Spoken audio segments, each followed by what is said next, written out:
Hi, everyone. Welcome to today's webcast from the Charleston Conference series of webcasts titled Reading in a Digital Age. I'm Leah Hines, Executive Director for the Charleston Conference, and I'm really pleased that all of you are able to join us here today. While people are logging in and getting their audio set up, please take just a few minutes to introduce yourself in the attendee chat. Just give us your name and where you're from. And while people are doing that, I have just a couple of poll questions to warm things up also. So, hello from San Antonio and Austin. We got two Texas people. Let's see here. So first up, what type of attendee are you? So you can choose librarian, publisher, student, other. If your selection is other, also put that in the attendee chat and let us know what type of attendee you are. Marketing department, Medical University of South Carolina, fellow Charleston folks there. Cloudy Central Ohio. It's sort of cloudy and yucky here too. Clemson, go Tigers. I'm from upstate South Carolina originally. Shannon Jones, Director of Libraries. Robin Ford, Lansing, or East Lansing, sorry. So it looks like mostly librarians here. We're looking at about 87%. Oh, sorry, let me share the percentage here so you guys can see that. So yeah, 88% librarians, 9% publishers, 0 students, 3% others. So let's move on to the next. Hey, Bobby from Clemson, another Tiger person there. So which format do you prefer to read? Do you prefer print format, digital format, or both? Since today's topic is reading in a digital age, we're talking lots of print there and both. Yep. Covering depends on the content. Yes, both print. Print format's looking at about 53%, just nudging out both. All right, one more question. Let's see here. Oh, I turned it off completely. Let's go to, if you do prefer e-reading, which device do you primarily use? So what's your e-reader of choice? iPad, Kindle, Nook, smartphone, other? iPad, Kindle, let's see here. Some people are answering in the chat there. Looks like about 46% iPad, 21% Kindle, 7% Nook, 20% smartphone, 10% other. Somebody comment in the other, if you selected other, let us know what other formats you're using there, what devices. Desktop, okay. Laptop, yep. Okay, interesting. Desktop or Kobo. All right. Well, thank you very much for your input on all of those chats there, or polls rather. Today's presentation is going to run about 40 minutes, and we're saving Q&A for the end. Should be plenty of time to address audience questions. There is a green question mark icon at the top of your screen that's Ask the Presenter a Question. So at any point during the presentation, if you have a question about something, go ahead and enter it there. And then Matthew Ismail, who is going to be our moderator today, is going to handle the Q&A at the end. So he will read out those questions. You can also put it in the attendee chat as we've been talking along through here, but it tends to get lost in the stream of consciousness there. So it's easier for us to address and make sure that we don't miss any of your questions if you use the green question mark box there. And with that, I'm going to turn it over to Matthew. He is the head of collection development at Central Michigan University and also editor-in-chief of the Charleston Briefings series. So thank you very much, Matthew. Thanks, Leah. Well, I just thought I would quickly introduce the series, the Charleston Briefings. The Charleston Briefings Trending Topics for Information Professionals is a brief book series which is basically of interest to the sorts of people who attend the Charleston Conference, librarians, publishers, vendors. We try to present important topics in a sort of lean and efficient manner so that we can just read the important information related to a topic. I recently heard someone say on a podcast that he doesn't read business books anymore because there's 50 pages of content and 150 pages of fluff that allows the publisher to charge $29 but doesn't really give them anything. So we're trying to just go right to the content and leave out all the fluff. So I say. So the briefings are open access and free, and they're free to read thanks to the sponsors we have. If you have any interest in sponsoring briefings, please contact us. Reading in the Digital Age by David Durant was actually one of the first briefings that I managed to convince someone to write. And so that brings us to the presenters for today's podcast, which is based on David's briefing. So first is David Durant, and he is the Federal Documents Library and Social Sciences Librarian at East Carolina University. And Tony Horava, who is Associate University Librarian for Collections at the University of Ottawa. So I will hand this off to David and Tony, who can tell us more about themselves. Thank you, Matthew. Behalf of Tony and myself, thank you very much, all of you, for taking the time to join us this afternoon. In addition to the Charleston briefing that I wrote titled Reading in a Digital Age, Tony and I wrote an article that was published in the January 2015 issue of Portal entitled The Future of Reading in Academic Libraries. So we're drawing on that research that we worked on together in addition to the monograph, and as well as a little bit of supplementary material we found in the last that surfaced since. Now, just to get started here, there was a lot of talk about ebooks and e-reading at the end of the 20th century, the first decade of this century, but e-readers had proven to be something of a damp squib until 2007, when finally Amazon came out with the Kindle, and that's when e-reading and e-books really took off, just about a decade ago. And so the growth of e-reading in the last decade is, these are just a few statistics we've gathered that sort of illustrates the growth of e-reading. For example, according to Pew Research in 2016, 28% of American adults had read an ebook within the last year. According to Pew in 2014, 32% of Americans owned a dedicated e-reader like a Nook or a Kindle in 2014. Back in 2011, Amazon announced that it sold more ebooks than print books. They've long since gone beyond that. Academic libraries, as of 6 years ago, were added nearly twice as many ebooks as they did print books, and obviously that trend's almost certainly continued. And as Rick Anderson at the University of Utah and others have pointed out, academic library print circulation rates have substantially declined in the last quarter century.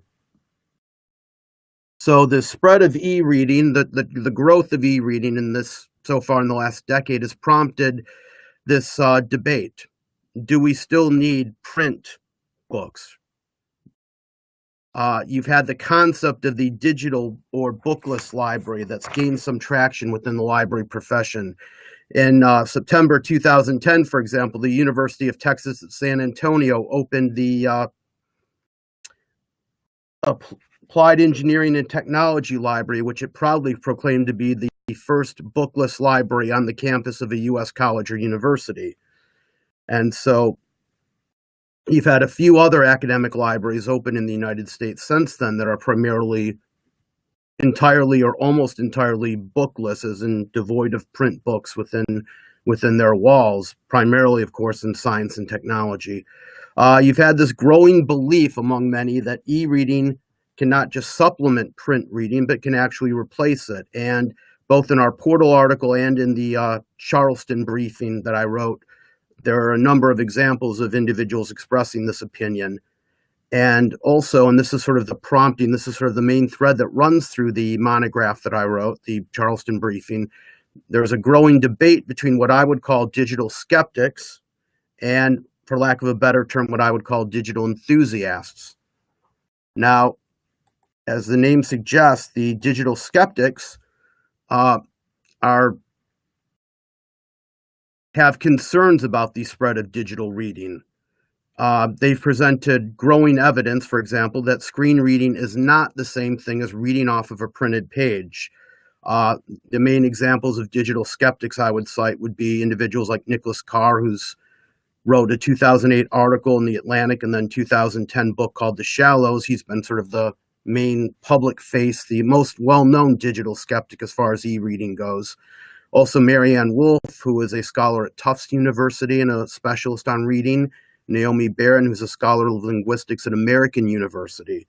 And they've, among other individuals, these are the three most well-known, they've made the case that, again, that there's a lot of evidence that reading off print and reading off screen are not the same thing. They're two different things. And they argue in particular Nicholas Carr made this argument most explicitly for a broader audience, that the human brain responds differently to reading off of a screen than it does to reading off of a printed page. In contrast, digital enthusiasts, as I call them, are people who support the prospect of e-reading and the spread of e-reading. They think that e-readers, e-books are just fine by themselves, that there's really no longer, we really don't need a place for print at whatever, some point in the future. And they've, what I call digital enthusiasts, fall into two main categories. There's the continuity category. People who believe essentially that format is unimportant, text is interchangeable. You can put text on a printed page, you can put it on the screen of a dedicated e-reader, on the screen of a smartphone, on the screen of a computer, and it's all the same. There's no real difference. And so there's no reason not to switch to primarily or exclusively electronic reading, because it saves space, it saves save space in libraries. You don't have to print out all these books, that sort of thing. There's a second different school of digital enthusiasts who believe that, who actually agree with the digital skeptics that e-reading is something different. But their case actually is that something different will actually prove to be superior to digital reading, to print reading, that the digital information environment will create a superior form of sharing information and sharing text than does the print codex. The two most well-known individuals for that, behind that view, are Clay Shirky at New York University and Kevin Kelly, who founded Wired magazine. I should note, as far as the continuity school, two of the most well-known individuals who promote that view, Clive Thompson, who writes for Wired magazine and has written at least one book on this topic, and Nick Bilton, who's a technology writer for the New York Times. But before we get into this debate further, we need to kind of step back and take a quick look at the nature of reading and take a deeper look at reading. So to do that, I'm going to turn it over to Tony at this point, and he'll talk a little bit more about the nature of reading overall. Thanks, David. Hi, everyone. It's really great to be here to talk about reading. It's something I've been always fascinated in, and it's great to be able to share our research on this. So the reading experience, as we know, until about a generation ago, reading and print culture were very synonymous. They're intimately linked with the existential purpose of the library. Formal education and learning was steeped in the legacy of print culture, and then things shifted radically around the millennium. And as publishers began to digitize books en masse, the PDF file became very ubiquitous. And we know that the PDF file provided a real bridge from the older world to the newer world in terms of giving reassurance to the reader, looking for familiarity and stability. It definitely harkened back to the fixity of the print environment. Everyone knows PDFs have a lot of problems and definitely not easy to work with, but it did provide a real feel of familiarity to many users of print books. Now, in today's world, we have many forms of information literacy. As we know, we work with data literacy, video literacy, media literacy. One of the things that I think really plays into this is how the confluence of media in our lives factors into different kinds of literacy. What are different applications of reading, and how does reading factor into how we work with different types of media, not just printed media, but different forms of objects as well. We know that meaning is shaped and blended across different media, and in today's world, meaning is really found at sort of the intersection of the different media, because we all work with text, we experience images, sounds, videos when we're working with reading material and different types of media that comes with it. So it creates multiple perspectives and creates very much a multi-sensory experience of information that has its own impacts, and we'll discuss that little bit in a few minutes. So I want to say a few words about what's called in the literature the materiality of reading. So what does that mean? That means basically that all reading, no matter how it takes place, has some type of apparatus behind it. No reading occurs in a complete physical vacuum. So there's no container-neutral experience. Every container, whether it's an iPad, smartphone, a printed book, influences the reading experience, the possibilities, the expectations, the sensory impact, and it's a very physiological or phenomenological impact that we're not really aware of, but it does influence us. So we know that when we're working with ebooks, whether through an iPad, Kindle, on a laptop or desktop, words are detachable, they're malleable, they're not inherently associated with any container. And our experience is affected by the flexible ways we absorb information today. So just to put this in context, if you think of how one works with an ebook, you're swiping, you're tapping, you're scrolling, you're looking at progress bars, and this has become so automatic that we really aren't aware of it anymore, and we'll explain in a few minutes how that actually happens and neurologically, how that actually impacts the reading experience. And just to give an example of this, the hands play a very active role. If you think of how important the hands are to reading, and think back to a generation ago when the hands were basically cradling the book, maybe holding it from one corner but not doing too much. Now the hands play a very interactive role, not just with the eyes but with the brain, how the reading experience takes place. So that's really something quite important that we've discovered in our research. So I'll say a few words about the science of reading. So reading is a learned activity, it's not innate. If we think of what's innate in us, our five senses, seeing, hearing, smelling, touching, feeling, these are senses that we're born with biologically, physically, but reading is a learned activity. One has to learn the alphabet, words, sentences, paragraphs, and it takes hundreds of hours at a very early age until we can actually make sense of words and understand the symbolic meaning of words and make sense of the significance of these words and the letters on a page. And essentially what happens is that the brain rewires itself as it engages in new activities, forms new pathways of connections. So reading is made possible by the brain's ability to rewire itself, to really reinvent those neural connections as we're developing our reading ability. And that's because the brain is so adaptable, so malleable in terms of how it absorbs information. And this is a phenomenon that various neurobiologists like Marianne Wolf and Mirat Barzilai have discussed in terms of what they call plasticity, enabling the brain to form new connections. And we'll discuss that in more detail in a few minutes. And essentially, it's almost like anything else. The more you use it, the more skilled you become at it.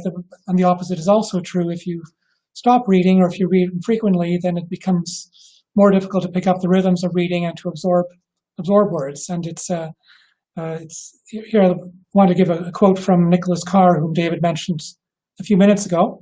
So in the book The Shallows, Nicholas Carr wrote, "Whether I'm online or not, my mind now expects to take in information the way the net distributes it, in a swiftly moving stream of particles. Once I was a scuba diver in a sea of words, now I zip along the surface like a guy in a jet ski." And that was 2010, so you can imagine today's world is even more pronounced than it was then, that we're really taking in information that's affecting the way we actually absorb information. So there are two main forms of reading. This is from Christopher Rowe, and his article is referenced in the reading list. One being linear, sustained, focused reading, the other being tabular, meaning ad hoc information seeking. And we use these two forms interchangeably without thinking about it. Essentially, until the advent of the internet, there was a broad phenomenological division between these two experiences, but now the two have become very fluid, and we go back and forth between linear and tabular reading for different purposes regularly, but tabular reading is gaining more dominance as we face a real fire hose of information. So at this point, I'll pass it over to David to continue this theme. Okay. Thank you, Tony. Now, to continue this discussion, to focus on the distinction between, more detailed, the distinction between these two forms of reading and why it matters and how it ties into differences in print versus electronic format.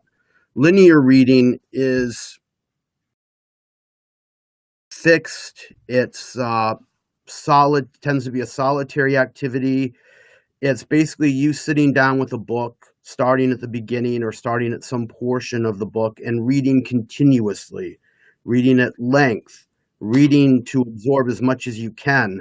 On the surface, it appears to be a very passive activity because you're not, as Tony said, you're not doing much with your hands except holding the book and occasionally turning the page. But in reality, it's allowing you, when you do that, it's allowing you to absorb, to reflect, to think about what it is you're reading, to incorporate the key points of what you're reading, hopefully, to incorporate that knowledge, that information of what you're reading, incorporate it into your knowledge through your working memory, incorporate it into, absorb it into your knowledge, and that way you build up, information becomes knowledge as you absorb, as you reflect.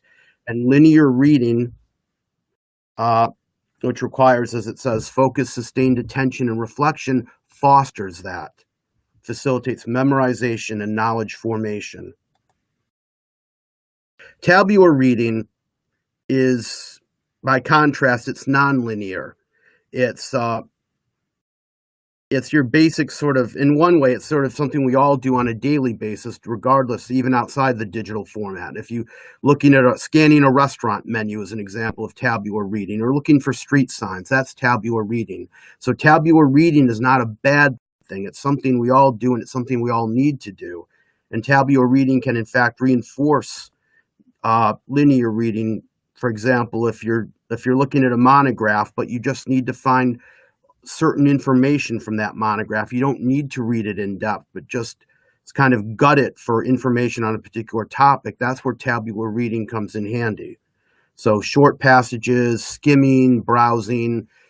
Tabular reading fosters a different way of thinking, rapid decision making, filtering information. You have to look quickly, skim, browse, decide what's relevant, what isn't relevant, and then that depends on that's what you focus, then proceed to absorb into your memory, or you filter and you use it as a basis for proceeding further.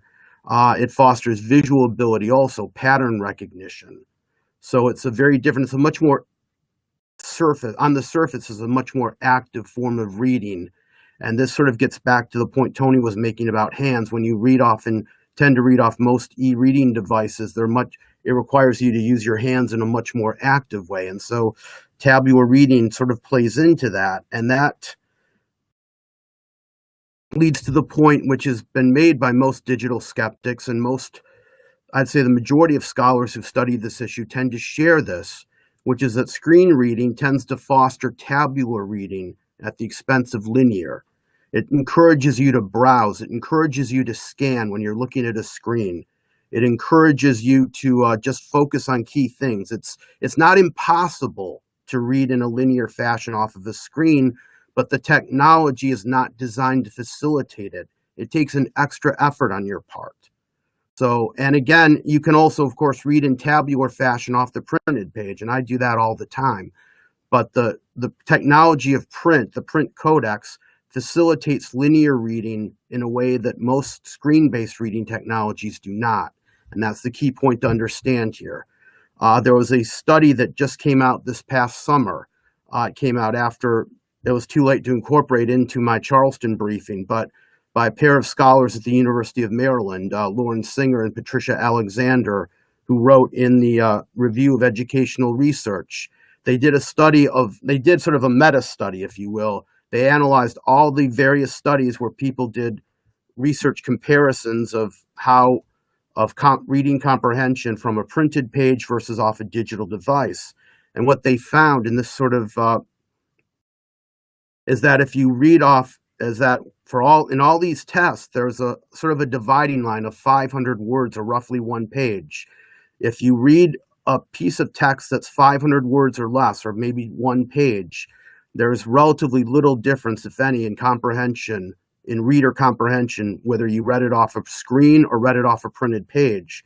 But if it's a piece of text that's more than 500 words or more than one page, all the studies they looked at found that reading comprehension was better when you read it off of a printed page as opposed to reading it off of a screen. So that's a key piece of evidence that I think, in addition to the ones we already referenced in the Charleston briefing and in the article that Tony and I wrote together. And again, getting back to that key point, neuroplasticity, the more you read off a screen, the more you get your brain used to reading in tabular fashion off of screens, the more your brain rewires itself to want to do that and to facilitate doing that. And the harder it then becomes to go back and try to read in linear fashion, especially off the printed page, because your hands want to move, your eyes want to scan and skim. And so trying to go back to reading in slow, linear, analytical fashion off of a printed book becomes that much more difficult and that much more challenging. So essentially, e-reading, according to the case the digital skeptics make, and Tony and I find this case convincing, it tends to foster impatience, desire for immediate gratification, desire to be stimulated. You need to be scanning, skimming with your eyes. You need to be working with your hands. It fosters most e-reading devices, and I'll come to exceptions in a minute, distractions or multitasking. Also, you tend to want to absorb information in small bits. Again, that's the nature of tabular reading, and there's nothing inherently wrong with that. And in particular, it's a concept that Jacob Nielsen, a web usability pioneer, came up with in 2006 called the F-shaped pattern. When you tend to look at a web page, you tend to skim it in what's called an F shape.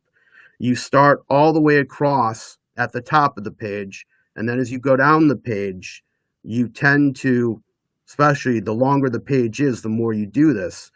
As you go down the page, your eyes scan less and less of the page until finally you can see from these images. These are eye tracking images. From eye tracking studies. The user starts at the top of the page, shows you what the user was actually looking at when they looked at these web pages. And so the farther they got down the page, the less of the page they looked at. Now, what about e-readers? Dedicated e-readers, the Nook, the Kindle. Now, it is possible, and many people have argued, that you can use a dedicated e-reader to read in linear fashion. Alan Jacobs, who's a scholar, I was at Baylor University, I believe he's still there, wrote a book, an interesting short book about the nature of reading. He talked about reading off of a Kindle allowed him to go back and engage in linear reading that he couldn't do off a printed page anymore. So there is evidence. You can make a case that dedicated e-readers like Kindles will allow you to engage in linear reading. But there is a problem, though. You have the argument, you have dedicated e-readers versus multi-purpose devices. And if you try to engage in reading off a multi-purpose device, like a tablet, a smartphone, again, it's not impossible, but it's more difficult because those devices contain all the distractions that make it more difficult to read in linear fashion. So it's the same device that you're reading off of that you also use to send tweets or scan Facebook or watch cute cat videos. And so you're so used to using that device for those purposes, it can often be a challenge to try to read in any kind of linear fashion off of those same devices, depending on the nature, how dense or how deeply involved the text is. Multi-purpose devices in the history, as many observers have noted, in the web environment, multi-purpose devices, the digital environment, have tended to supplant dedicated devices. For example, the digital camera has been sort of relegated to a niche or boutique status by people just being able to take pictures with their iPhone or their smartphone. And we've noticed this. This is also apparent in terms of the dedicated e-reader because there's been a drop in e-reader sales and ownership in the last few years. I cited the Pew Research finding earlier that in 2014, 32% of Americans owned a dedicated e-reader. By 2015, that number had dropped from 32% to 19%. Forrester Research, cited in September 2015 by the New York Times, found that global dedicated e-reader sales dropped from 20 million in 2011 to 12 million by 2014. So there's a lot of evidence that the dedicated e-reader is being relegated to the sort of niche status. In fact, Pew Research in 2016 found that only 8% of Americans had read a book off of a dedicated e-reader device. The trend is to read off multi-purpose devices, tablets, and now smartphones. Reading off of smartphones, reading ebooks off of smartphones has become sort of a new trend, which works for certain forms of genre fiction, but might not work for more sort of nonfiction, for example. Now, essentially, the concerns of digital skeptics have raised as a consequence of these trends, that essentially, if we become too reliant on screen reading, that we'll gain a lot more access to information, but we'll lose much of the ability to turn that information into knowledge, to absorb, to think, to reflect on that information, and be able to put it into context, put it into intellectual context, and think about it in a deeper way. And of course, this would have a substantial impact on our institutions, our society, and ourselves. So just for me to wrap up this section, in terms of what will happen to linear reading, it is not going away, not anytime soon. Some of the concerns voiced by digital skeptics, at least in the short term, have been, some of their concerns have been allayed, in that there's actually been a stabilization of reading trends, what's been dubbed the return of print. Pew, for example, found that in 2014, 28% of Americans read an ebook. In 2016, the number was the same, 28%. During the same period in 2014, they found that 69% of Americans read a print book. 2016, it was 65%. So there's been a stabilization, and that this is also reflected in book sales.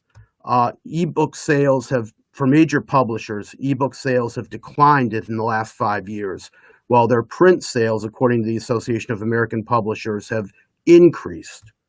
At the same time, NDP BookScan, which is considered, as I understand it, the best source for keeping track of print book sales, has tracked that in the United States, print book sales have increased every year since 2013. Last year, they increased by 1.9%, which was actually a slight decline in the rate of increase. But nonetheless, print book sales, according to NDP BookScan, have increased by over 10% since 2013, between 2013 and 2017. So there's been this turn back to print, essentially. But at the same time, there is a sense that reading in our society, linear deep reading, has been reduced in terms of its cultural resonance. The National Endowment for the Arts in 2015 found that only 43% of Americans had read a piece of literature in the last year. This is the lowest ever total, the lowest figure they've come up with ever since they've been tracking this, starting in 1982, when the figure was 57%. So there's a real sense that reading, while print reading and linear reading in particular, both reading off print and reading off dedicated e-readers, is found has stabilized, has found its place. It's becoming the property of what Wendy Griswold, a sociologist, has called a sort of exclusive reading class. And you can see in the Pew data, for example, this reading class is primarily the outlines of it, the demographic outlines: women, college-educated, young adults.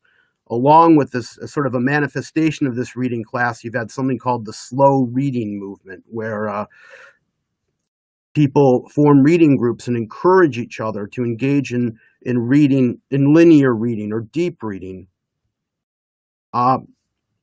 And you've also had, in particular, one survey 2 years ago by the Codex Group has found evidence of a couple other surveys have found this, evidence of something called digital fatigue, which is that younger readers are turning back to print, in part, many younger readers, not everyone, but there's a trend for younger readers to turn back to print because they're basically worn out with looking at digital devices all day. So, for example, the Codex group 2 years ago found that 25% of their respondents wanted to spend less time, read print because they wanted to spend less time looking at e-devices. And for the youngest group they surveyed, 18 to 24-year-olds, the figure was higher than that. It was 37%. And the 18 to 24-year-olds were also the heaviest purchasers of print books, according to this survey.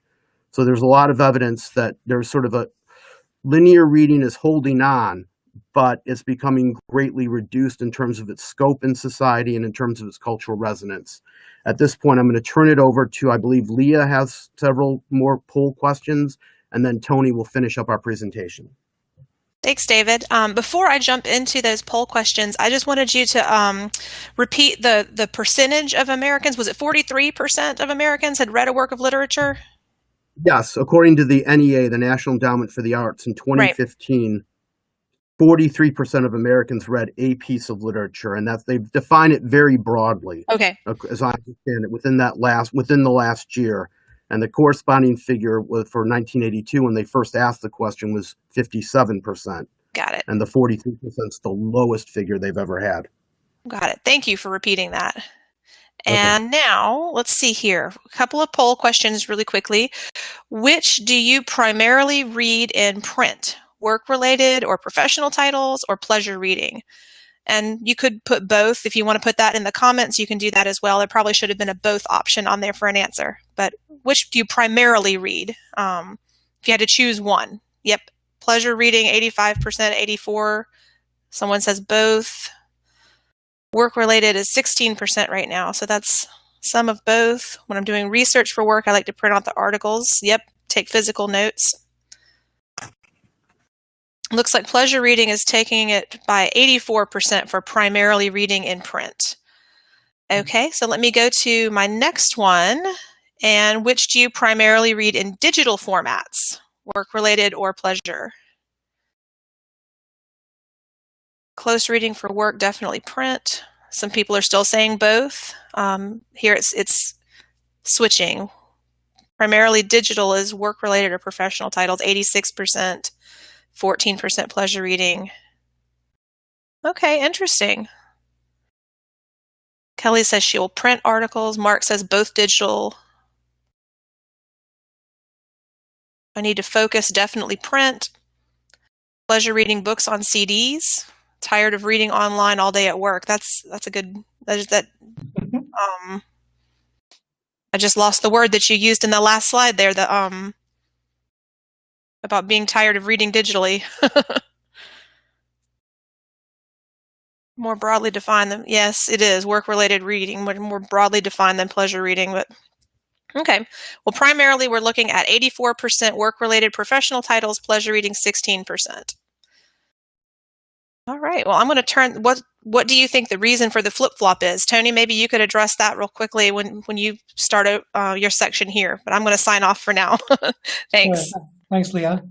I think it's partly to do with the argument we've laid out, tabular versus linear reading. And when you do reading at work, at least when I read the work, I'm often doing a lot of short reading, diving for bits of information, and it just works better online than in print. But we can have a discussion about that afterwards.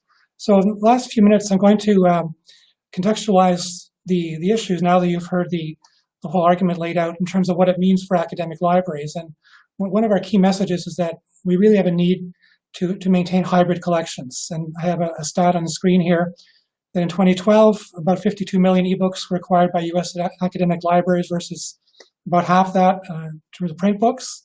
So 2-to-1 ratio, I'm sure if we had numbers for 2017, it would be even more pronounced. So we certainly aren't against ebooks in any way, shape, or form. What we're arguing here is that it's important to preserve access to deep reading because we really want to make sure we have complementary formats for different types of purposes. And really the balance between what should be held in electronic, what should be held in print holdings is really up to each library in terms of their unique mission, the needs of institution, programs they support. But we do think in terms of reflecting our world, reflecting our identity and different learning styles, that it's important to have some level of OpenStack access to print monographs, especially in humanities and social sciences. I think in the STEM disciplines, there's much less need for monographs. It's really much more of a journal and conference-focused approach, but especially in humanities and social sciences, monographs are really quite critical in how research is carried out, how culture is transmitted, and how we actually read. So, now if we think further about what does it mean to have hybrid collections, we think about our values as librarians and library workers. The commitment to literacy and learning is really a core value of what we do. It's one of our very basic values, which we've all sort of grown up with and worked with through our careers. And we play a key role with faculty in terms of understanding the impact of new forms of reading on scholarship, delivering new forms of reading in terms of communication and what that means. We know that, as David has explained, that various studies have indicated that students still prefer print books to digital, whether it's textbooks, whether it's books in other areas, and we've got a few studies listed in the reading list at the end, and it's very clear that really the way students absorb learning, absorb information works more effectively with print in many circumstances. It also means that by preserving print, we're preserving a way of thinking and interacting with research that is complementary to other digital uses of scholarly information, and that we need to maintain that culture of deep immersive reading because it really ensures us to understand we're aware of the past, we're building on the past as we move into a very different future, and that really these forms of reading are complementary, and that we really have to not see it as a black and white binary type approach. And I want to mention here as well, there are various regional initiatives, HathiTrust, California Digital Library, West, that are really important in preserving the printed scholarly records. Here I'm thinking about their coordinating strategies for ensuring last copy retention of print books, and those initiatives are really doing great work. Okay, we're almost out of time, so I'll just briefly wrap up here. So we know that in our work with vendors, we often talk about digital issues around platforms involving pricing, content, licensing models, but in terms of reading experience and reading as part of our culture, I think we really have to not forget that usability and design in terms of how we absorb reading, how reading impacts learning is really quite critical, and maintain that issue in the conversation with vendors when they're developing products. We've also sort of glanced over the fact that reading research is extremely interdisciplinary, and David and I read a raft of studies in sociology, psychology, neurobiology, linguistics that really cover these issues from a wide range of perspectives, and it's quite fascinating to see how reading is understood from these different disciplinary perspectives, and they all work together to build a consistent portrait. The mission of libraries is still predicated on a reading culture, however that reading culture is understood. Digital, print, both being essential for the way we work, the way we live, and the way we absorb information. And reading and writing are still very connected and developed together. And we know through research that developing good writing skills, developing good reading skills work very, very closely together in terms of learning at both the primary, elementary, and secondary level, and that these two are really important. So we have to think of a very balanced, thoughtful approach to a new reading culture that doesn't undermine one form at the expense of the other, and allow us to help our students and increase the value of the library for readers of all types. So in conclusion, the written culture is still vital for intellectual development. Naomi Barron says that this is part of our shared culture, part of our shared history, and our shared present environment as well. Print and digital are complementary formats. They're not interchangeable. It isn't a black and white binary type approach. Academic libraries have to focus on the fact that different formats fulfill different needs. And if you look at any surveys out there around ebooks and print books, you know that there's a wide range of styles of reading for different people, for different types of works, as David has mentioned as well. We should definitely avoid these self-fulfilling prophecies about the digital library swamping any other approaches to literacy, because that really doesn't serve us well going into the future. And we certainly have to commit to serving the full spectrum of user needs, have different forms of communication for different opportunities for learning and engagement, and not rushing to discard a print technology that still is a value for many people. So that's essentially what I wanted to explain today and to share with you. These are the readings that David referred to, the article, and then David's Charleston briefing. And then we have a variety of readings, some key readings that we read when we worked on the article together. There's readings here from different domains, neurobiology, sociology, librarianship, and so on, and they're very fascinating. We've really learned a lot from them. And at this point, we will conclude our presentation, and be happy to take your questions and engage in a conversation with you. So thank you very much, and we look forward to the discussion ahead. Hi, I just have one final poll question before I turn it over to Matthew for Q&A here. Are you confident that print books have a future?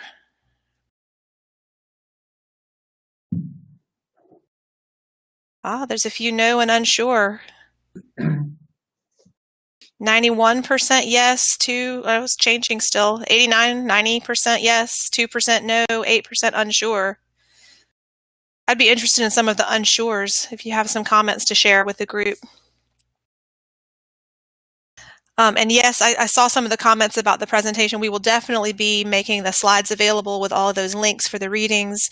They'll be uploaded on the Charleston Conference website, and we'll email a copy to all of the attendees when the recording is available.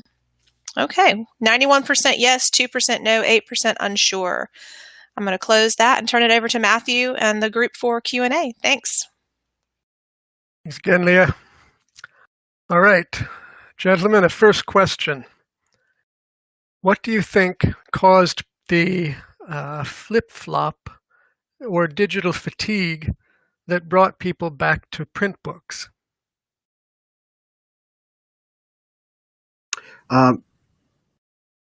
Just to have a go at that one, I would say that it's, to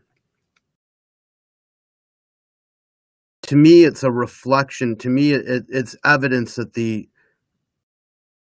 that for now, at least, the digital skeptics have the better case. To me, it's a reflection of the fact that the digital information environment, it's more difficult for people to read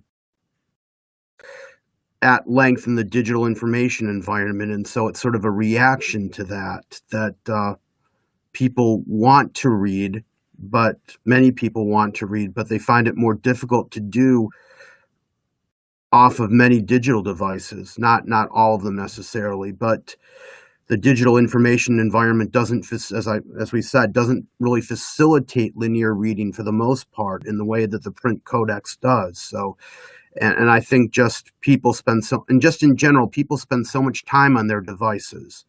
People spend so much time on their electronic devices, and these devices, as Nicholas Carr famously described the internet itself, essentially are there to seize your attention in order to scatter it. You're always getting alerts, you're always getting new messages, new texts, new tweets, whatever.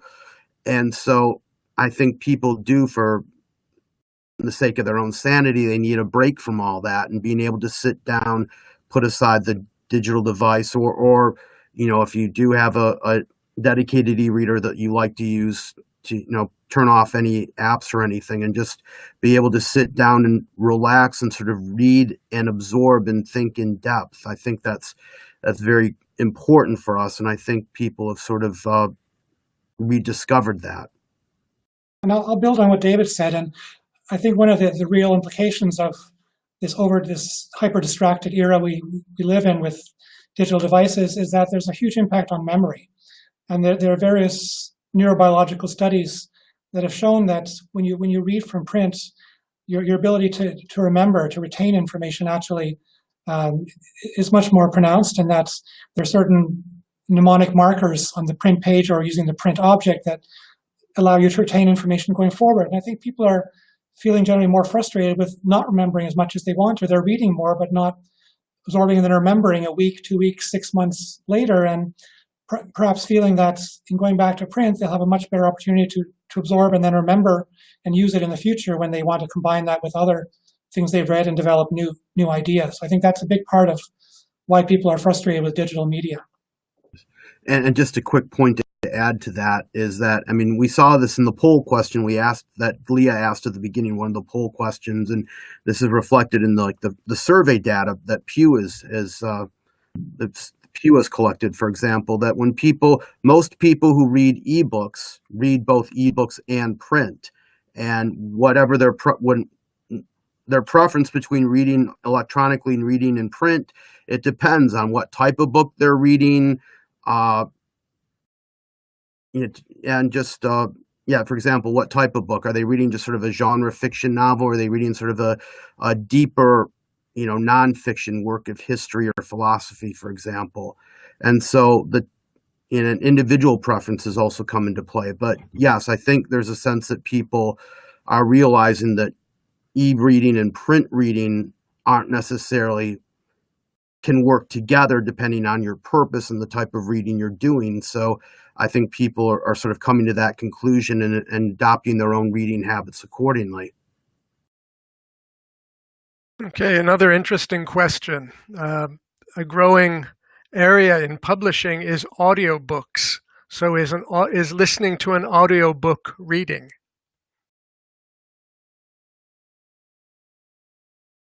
I would say I would say it is form of reading in the sense that you are absorbing information. It's being made part of your mental corpus of knowledge.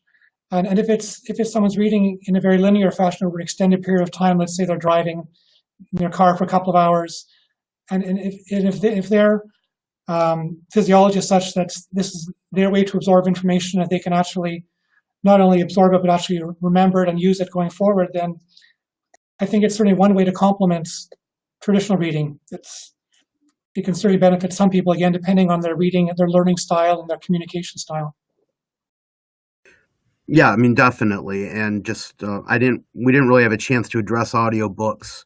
I mean, but audiobook sales have been increasing as well, increasing quite. As I understand it, they've increased pretty substantially the last few years. So, so audiobooks, again, are one. There's no one-size-fits-all solution. It's just there's a range of reading styles and a range of types of reading and for various purposes for reading. And so it's a question of having a range of options available to readers. Okay. What impact does highlighting while you're reading have on either digital or print reading? This is difficult for me to answer because I've never really liked highlighting. You can see behind me that I like books in print, and I've never really been tempted to highlight. I couldn't bring myself to do it, but I can see where, again, your learning style, it can help you. Highlighting can help, and highlighting is, I mean, I know some e-reading software facilitates it, but again, there's a simplicity to doing it in print. You just it. But again, individual styles vary, and for some people, highlighting as they read does help them stop and reflect and absorb key points. Yeah, and I'd agree with David, and I'd add to that one of the issues here is, again, the neurobiology of the brain, and certain people will be more attuned to certain colors just by their very nature. And if someone highlights in blue because that's their favorite color, resonates most, it may definitely help them to absorb and then remember information and assimilate it into their mental toolkit, so to speak. So I think depending on the person, the situation, it may actually be a way to help facilitate the reading experience. Okay. The research results of the digital skeptics feels right, but it also seems that it could be influenced by bias. Are other researchers trying to repeat their studies? I mean, yes. There have been a number of studies on this, and the debate is still ongoing. But that's an argument that people like Clive Thompson have made, for example, that a lot of the difficulty that people have with e-reading is because of deeply ingrained cultural biases towards people who are used to the print codex.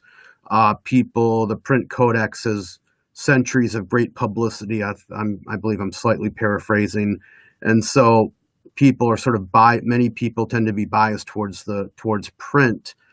But I would say that my own view would be that maybe there's a reason people have this sort of ingrained bias towards the print codex, that it's been around for centuries for a reason. It's usable, it's easy to use, it's an example of an extremely possibly the most successful example ever of information technology. Of technology designed to pass information down, to record it, and to preserve it. So maybe like I said, there's a reason people. I believe it's not just sort of cheap nostalgia or fondness for dead tree pulp. There's something there. There's something. Yeah. There's legitimate reasons. Yeah, I strongly. Go ahead. Yeah, sorry. I agree with David on that, but I would also argue that there are some studies that show there's very little difference between the two, depending on the group that's being studied, depending on the device. So there are studies that predominantly show that print is better for learning, but there are some that show where there's very little appreciable difference. And again, it depends. Are you looking at elementary school children, high school children? Are you looking at, let's say, computer science students or students in history? So the population you're studying, the device and the setting and the context makes a huge difference in the results. And therefore, trying to reproduce these studies, I think it's quite challenging. And there's a methodological challenge there to try to reproduce any of these studies, and partly for the reason David mentioned, because there are inbuilt preferences in our culture as well. And one last point is that when you actually have these studies where they sit people down and they study them as they read, and then they test them right afterwards, there's a sort of captive audience phenomenon that, some cases of it's eye tracking, you're sitting there with those, like, sometimes it could be electrodes attached to your head, or as in the case of this one German study, or just with an eye tracking device that you're wearing, you've got a grad student or a researcher looking over your shoulder. So comparing what happens in that setting versus what happens in a daily setting where no one's there to look over your shoulder or to keep you on task, that's, I think, a consideration as well. Yeah, because reading is such a personal experience. For the reason David just mentioned, the way you measure, the way you absorb reading is quite critical to how you judge the value of print reading versus e-reading. And I think one last question, perhaps, Leah. Sure. Yes. One of the questions is basically, if given the simplicity of checking out a print book at a library versus all of the complexities we put in the way of people who are trying to read ebooks with all the different logins and apps and signing into accounts and all the rest of it, could there be a sense in which people are recognizing that the simplicity of the print book is an advantage? Yeah, and I think that speaks to David's earlier point that it's been a successful technology for 1,500 years. And one of the reasons it endured is because it responded to the way people like to absorb information, and it worked in many, many different contexts for many different styles of learners and readers.